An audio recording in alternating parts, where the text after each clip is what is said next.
guys, yung ano natin ginagawa at ay Ford F-150. So ang symptoms nito, maingay, nagwa-whining at saka clogging. Ito, transfer case. Yan yung babaklasin natin, yung maingay, ka-clogging, clunking at saka wawining siya.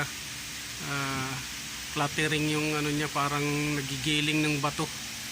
So yan guys, yung ginagawa natin ngayon, Ford F-150 na 4x4. Yan, 4x4 off-road. So Ford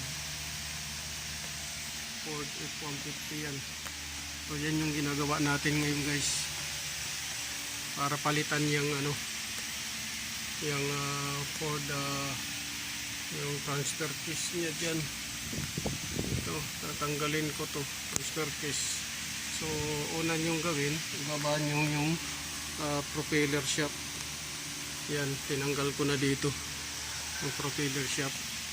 Tapos i-release nyo lang tong cable dito sa transmission para ma-adjust nyo yung propeller shaft. So yun guys yung ano, para magpalit ng ano, transfer case. So i-update ko na lang kayo guys pagka napalitan na to guys. So maraming salamat.